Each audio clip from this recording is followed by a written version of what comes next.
Doctor Baba Saheb Ambedkar open university.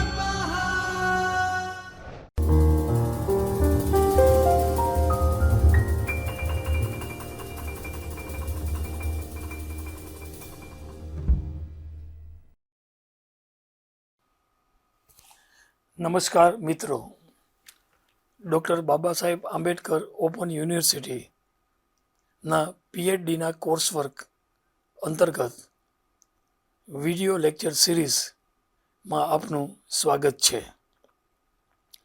આજે આપણે માહિતી એકત્રીકરણ અને પૃથ્થકરણ ટોપિક અંતર્ગત સંબંધિત મુદ્દો માહિતીની માપન કક્ષાઓ અંગે વિગતે સમજશું. માપ પદ્ધતિઓ શું છે? ઉપકરણ દ્વારા પ્રતિચારો રૂપે માહિતી મળે છે. આ પ્રતિચારો માહિતીનું કાચું સ્વરૂપ છે. આ પ્રતિચારોનું માપન કરી અંકો એટલે કે સંખ્યાઓ ફાળવવામાં આવે છે, જેથી કાચી માહિતીનું સંખ્યાત્મક સ્વરૂપ પ્રાપ્ત થાય છે, જેને ગુણાંકન કહે છે. ગુણાંકન કર્યા બાદ સંખ્યાત્મક સ્વરૂપે પ્રાપ્ત થતી માહિતી કેવા પ્રકારની છે તેને આધારે માહિતીનું પૃથ્થકરણ કરવા માટે યોગ્ય અંકશાસ્ત્રીય પદ્ધતિ કે પ્રયુક્તિ પસંદ કરી શકાય છે. માપ પદ્ધતિના પ્રકારો. માહિતીનું માપન કઈ માપ પદ્ધતિ દ્વારા કર્યું છે તેને આધારે માહિતીની કક્ષાઓ સુનિશ્ચિત થાય છે.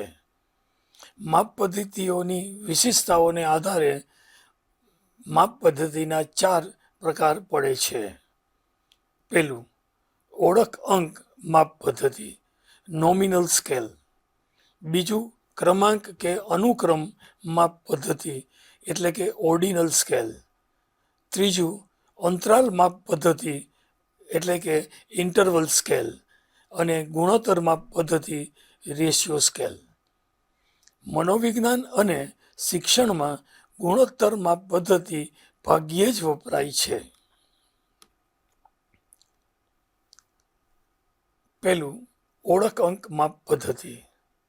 માપ પદ્ધતિઓ પૈકીની આ એક સામાન્ય એટલે કે નિમ્ન કક્ષાની માપ પદ્ધતિ છે, જેનો ઉપયોગ વર્ગીકરણ કે લક્ષણોને ઓળખવાના હેતુ માટે થાય છે. જ્યારે વ્યક્તિઓ, વસ્તુઓ કે ઘટનાઓને અંકો ફાળવ્યા અંકો સાથે સાંકળવામાં આવે ત્યારે તેને ઓળખ અંક માપ પદ્ધતિ કહે છે. જેમ કે વિદ્યાર્થીઓના રોલ નંબર, ખેલાડીઓના ટી-શર્ટ પરના નંબર. સામાન્ય રીતે સ્વતંત્ર ચલોની કક્ષા માટે અંકો ફાળવવામાં આવે છે. અહીં જોઈ શકો છો કે અધ્યાપન પદ્ધતિ સ્વતંત્ર ચલ હોય અને એની 2 કક્ષાઓ હોય, એટલે કે 2 રીતે શીખવવામાં આવે. તો પ્રયોગ પદ્ધતિ અને નિદર્શન પદ્ધતિ. તો એને અંક ફાળવીએ છે. પ્રયોગ પદ્ધતિને 1, નિદર્શનને 2. આનાથી ઉલટું પણ કરી શકાય. 1 અને 2 છે એની બદલે 2 અને 1 પણ કરી શકાય. એમાં કોઈ તફાવત પડતો નથી. એ જ રીતે સામાજિક આર્થિક દરજ્જાને જો 3 વિભાગમાં વહેંચેલ હોય, ઉચ્ચ, મધ્યમ અને નિમ્ન, તો એને 1, 2, 3 એમ અંકો ફાળવી શકાય. સમાનતા કે એકરૂપતા આ માપ પદ્ધતિની ખાસિયત છે. કોઈ ચોક્કસ લક્ષણને આધારે સમાન વ્યક્તિઓ, વસ્તુઓ કે ઘટનાઓને એક જૂથમાં મૂકવામાં આવે છે, જ્યારે બીજા લક્ષણના સમાન વ્યક્તિઓ, વસ્તુઓ કે ઘટનાઓને બીજા જૂથમાં મૂકવામાં આવે છે. કોઈ પણ વ્યક્તિ, વસ્તુ કે ઘટનાને એક જ જૂથમાં મૂકી શકાય છે. વર્ગીકૃત થતા જૂથોને 0, 1, 2, 3 અંકો ફાળવી શકાય. ફાળવેલા અંકો માત્ર ઓળખ કે વર્ગીકરણના હેતુ માટે જ હોય છે. તેમના પર ગાણિતિક ક્રિયાઓ થઈ શકતી નથી. ખાસ નોંધ, એક્સેલ કે એસપીએસએસ સોફ્ટવેર દ્વારા કોમ્પ્યુટરથી અંકશાસ્ત્રીય પૃથ્થકરણ કરવા માટે ડેટા શીટ કે ડેટા ફાઇલ બનાવવી પડે. આ વખતે ઓળખ માપ પદ્ધતિ દ્વારા સ્વતંત્ર ચલો અને પરિવર્તક ચલોની વિવિધ કક્ષાઓને અંકોની ફાળવણી કરી કોડશીટ બનાવવામાં આવે છે.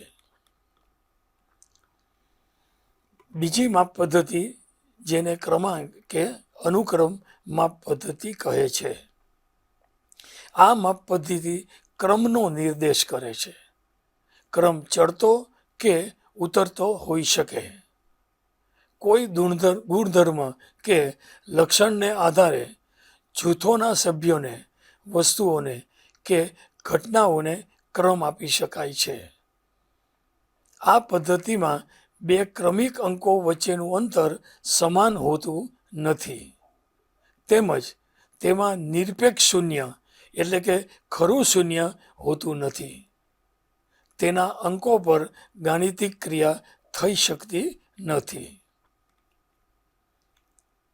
વિદ્યાર્થીઓએ પરીક્ષામાં મેળવેલ કુલ ગુણને ઉતરતા ક્રમમાં ગોઠવી પ્રથમ 10 ટોપ 10 વિદ્યાર્થીઓને ક્રમ આપવા, પહેલો, બીજો, ત્રીજો, ચોથો એ પ્રમાણે. દોડવાની સ્પર્ધામાં 100 મીટર કે 500 મીટર અંતર કાપતા લાગેલા સમયને ચડતા ક્રમમાં ગોઠવી પ્રથમ, દ્વિતીય, તૃતીય ક્રમ આપવા એ ક્રમ માપ પદ્ધતિના ઉદાહરણો છે.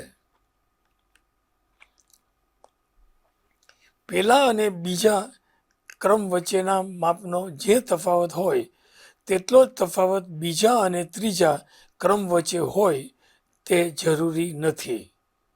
જેમ કે એ, બી, સી 3 વિદ્યાર્થીઓ છે. તેમના ગણિત વિષયના ગુણ અનુક્રમે 40, 45, 40, 92 અને 95 છે. આથી બીને પ્રથમ, સીને બીજો અને એને ત્રીજો ક્રમ મળે. હવે બી અને સી વચ્ચે 3 ગુણનો તફાવત છે, જ્યારે સી અને એ વચ્ચે 52 ગુણનો તફાવત છે. ટૂંકમાં બે ક્રમિક સંખ્યા વચ્ચેના અંતર સરખા હોય એવું જરૂરી નથી.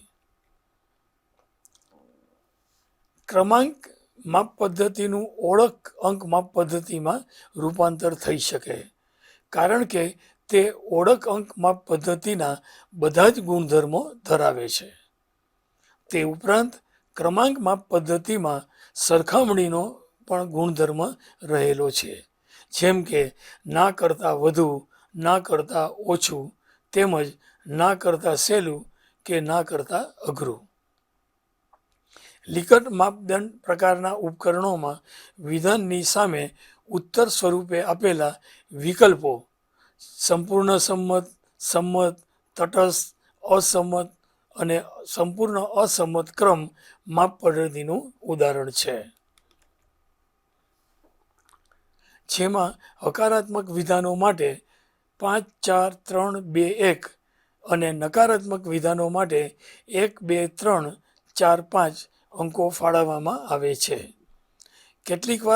કેટલાક લોકો 1ને બદલે 0થી શરૂ કરે છે, એટલે 0, 2, 3, 4 અથવા 4, 3, 2, 1, 0 એમ પણ અંકો ફાળવી શકાય. આ માપ પદ્ધતિની ખાસિયતોમાં એક જૂથના સભ્યો, વસ્તુઓ કે ઘટનાઓ બીજા જૂથના સભ્યો, વસ્તુઓ કે ઘટનાઓથી તદ્દન અલગ હોતા નથી. તેમની વચ્ચે વધારે કે ઓછું, ઝડપી કે ધીમું એવો સંબંધ હોય છે. અહીં ખાસ નોંધ લેવાની કે દોડની સ્પર્ધામાં પ્રથમ ક્રમ મેળવનાર એ બીજો ક્રમ મેળવનાર બી કરતાં ઝડપી છે, પણ એ બી કરતાં કેટલી ઝડપ વધુ ધરાવે છે તેનું અનુમાન થઈ શકતું નથી. એ જ રીતે પ્રથમ ક્રમ મેળવનાર એ બીજો ક્રમ મેળવનાર બી કરતાં વધુ ગુણ મેળવે છે, પણ કેટલા વધારે ગુણ મેળવે છે તે ખબર પડતી નથી. આમ આ પદ્ધતિ પરંપરિતતાનો ગુણધર્મ પણ ધરાવે છે. એ બી કરતાં મોટા છે, બી સી કરતાં મોટા છે, માટે એ સી કરતાં મોટા થાય. ત્રીજી માપ પદ્ધતિ છે અંતરાલ, ઇન્ટરવલ સ્કેલ. આ પદ્ધતિ ઓળખાંક અને ક્રમાંક માપ પદ્ધતિના બધા લક્ષણો ધરાવે છે, પરંતુ આ માપ પદ્ધતિમાં બે ક્રમિક અંકો વચ્ચે અંતર સમાન હોય છે. મિત્રો ખાસ નોંધ આપજો, ક્રમાંકમાં આપણે જોયું કે અંતર સમાન હોતું નથી કે હોવું જરૂરી નથી, જ્યારે અંતરાલમાં બે અંકો વચ્ચેનું અંતર સમાન હોય છે. પછી પ્રમાણભૂત પ્રાપ્તાંક, ટી પ્રાપ્તાંક સરખા અંતરવાળા સ્કેલ છે. આ માપ પદ્ધતિમાં નિરપેક્ષ શૂન્ય હોતું નથી, એટલે કે સાચું શૂન્ય હોતું નથી. ઈચ્છા અનુસાર શૂન્ય બિંદુ હોય છે. આ સંખ્યાત્મક માપ પદ્ધતિ છે. બધી ગાણિતિક ક્રિયાઓ થઈ શકે છે. ક્રમાનુસાર અને નિશ્ચિત અંતર પ્રમાણેની અંકોની ગોઠવણી એટલે અંતરાલ માપ પદ્ધતિ. કોઈ વિષયની બહુવિકલ્પ વર્ણી પ્રકારની કસોટી પર પ્રાપ્ત થતા પ્રાપ્તાંકો, બુદ્ધિઆંકો આ માપ પદ્ધતિના અંકો છે. બીજું જાણીતું ઉદાહરણ જોઈએ તો તાપમાન માપવા માટે સેલ્સિયસ થર્મોમીટર અને ફેરનહીટ થર્મોમીટર છે.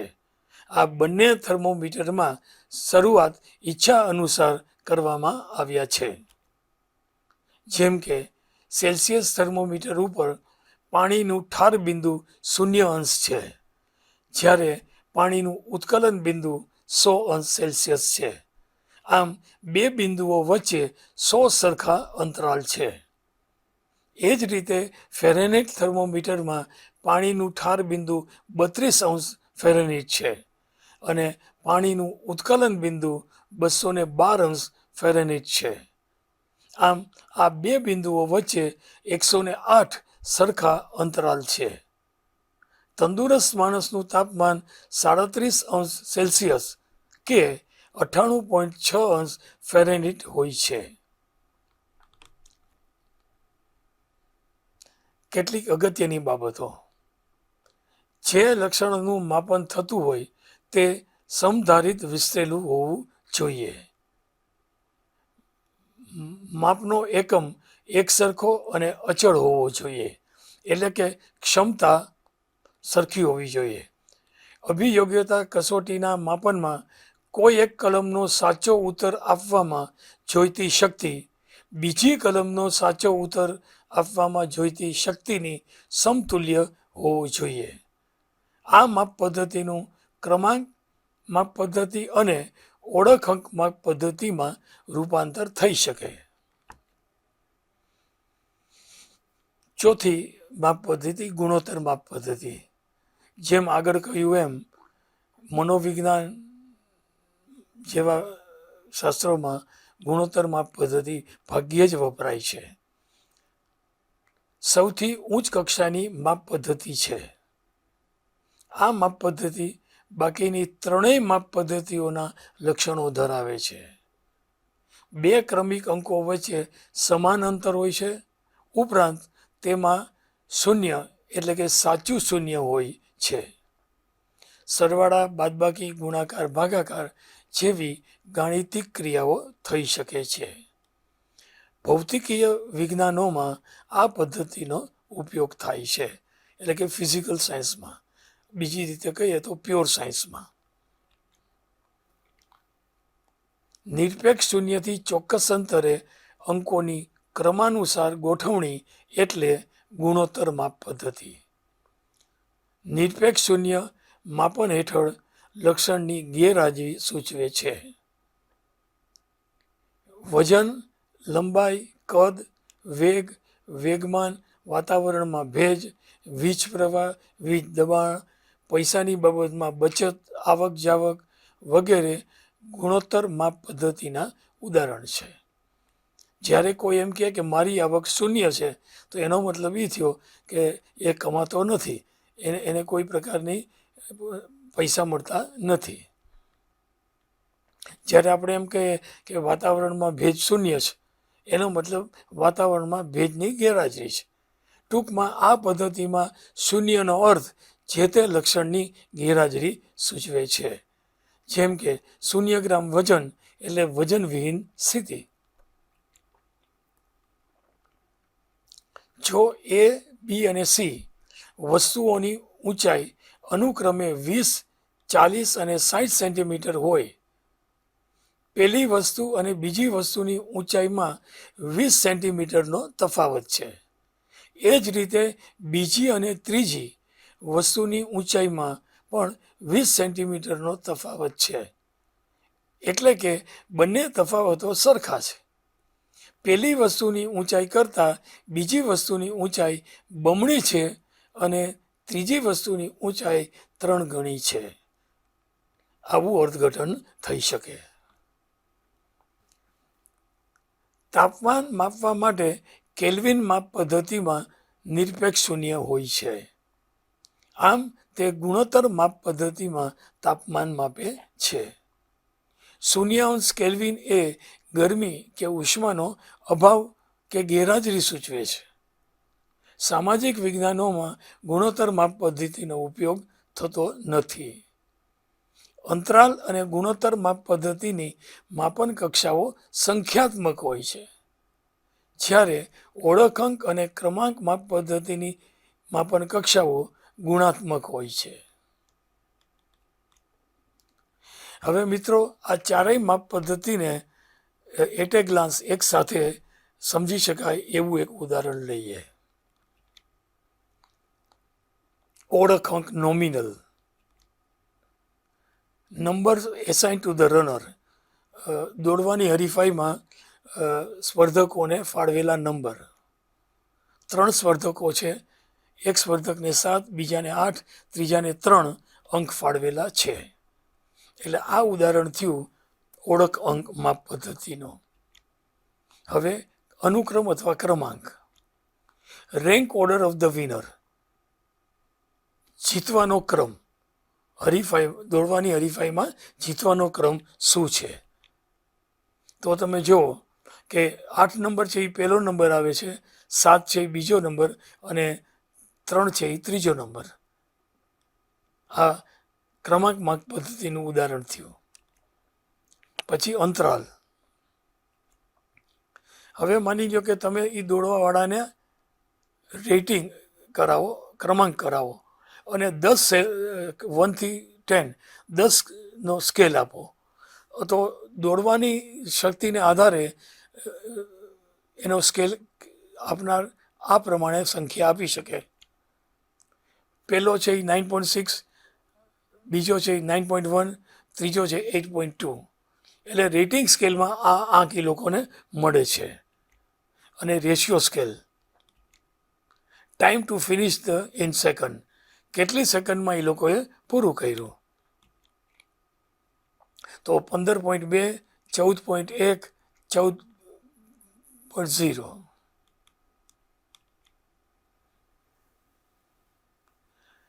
ઓળખાંક અને ક્રમાંક માપ પદ્ધતિઓ અપ્રાચલીય એટલે કે નોન પેરામેટ્રિક છે અને વિચરણ મુક્ત છે.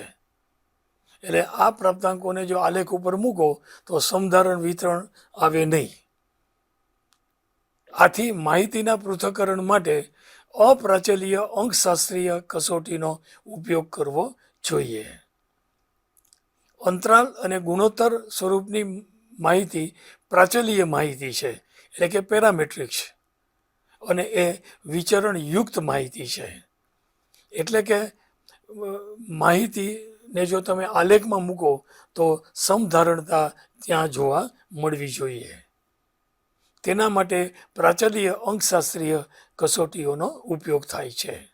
તો મિત્રો, અહીંયા એક બાબત સ્પષ્ટ કરી લઈએ કે ઓળખાંક અને અનુક્રમ આ માપ પદ્ધતિમાં નોન પેરામેટ્રિક અપ્રાચલીય કસોટીનો ઉપયોગ થાય, જ્યારે અંતરાલ અને ગુણોત્તરમાં પ્રાચલીય પેરામેટ્રિક કસોટીઓનો ઉપયોગ થાય છે. અપ્રાચાલ્ય અંકશાસ્ત્રીય કસોટી કેવી હોય? ઝેડ કસોટી, કાઈવર્ક કસોટી, મધ્યસ્થ કસોટી, મેન વિટની યુ કસોટી, ચિહ્ન કસોટી, ક્રેમર વી કસોટી, સ્પિયરમેન ક્રમાંક તફાવત સહસંબંધાંક, દ્વિશ્રેણિક સહસંબંધાંક, બિંદુ દ્વિશ્રેણિક સહસંબંધાંક, ફાઈ સહસંબંધાંક, આસંક સહસંબંધાંક, ક્રુસ્કલ વોલિસ એક માર્ગીય વિચરણ કસોટી અને ફ્રોઇડમેન દ્વિમાર્ગીય વિચરણ કસોટી. તો મિત્રો, એક નજર આ સ્ક્રીન ઉપર નાખીએ તો અપ્રાચલ્ય કસોટીઓ ઢગલાબંધ છે, ઘણી બધી છે. કઈ કસોટી ક્યારે વપરાય એ માટે તમે કોઈ પણ સારું આંકડાશાસ્ત્રનું પુસ્તક જોશો તો ખ્યાલ આવશે. બીજું, પ્રાચલ્ય અંકશાસ્ત્રીય કસોટીઓ. ટી કસોટી, એફ કસોટી એટલે કે વિચરણ પૃથ્થકરણ એનોવા, એક માર્ગીય વિચરણ પૃથ્થકરણ, દ્વિમાર્ગીય, બહુમાર્ગીય અને સહવિચરણ પૃથ્થકરણ એન્કોવા. આ ઉપરાંત પિયર્સન પરિબળ સહસંબંધાંક. આ સિવાય પણ કસોટીઓ છે, પણ નોર્મલી આપણે જ્યારે એનાલિસિસ કરતા હોઈએ છીએ ત્યારે આવી કસોટીઓ વધુ વપરાય છે. પછી આ ગુણાંકન કર્યા પછી આપણી પાસે અંકો જે આવે એ અંકોના આલેખ દોરીએ તો પણ ઘણી બધી માહિતી પ્રાપ્ત થાય છે. અપ્રાચલ્ય માહિતીના આલેખોમાં કોણ આવે? તો કે સ્તંભ આલેખ, સંગૃહિત શતમાન આવૃત્તિ વક્ર,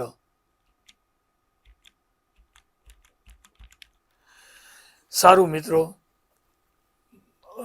માપન કક્ષાના સંદર્ભમાં આ માહિતી સમજી અને જો એનાલિસિસ કરીએ તો આપણું એનાલિસિસ ઘણું સરસ થાય, સાચું થાય અને અર્થઘટનો પણ ઘણા વ્યાજબી મળે. આભાર.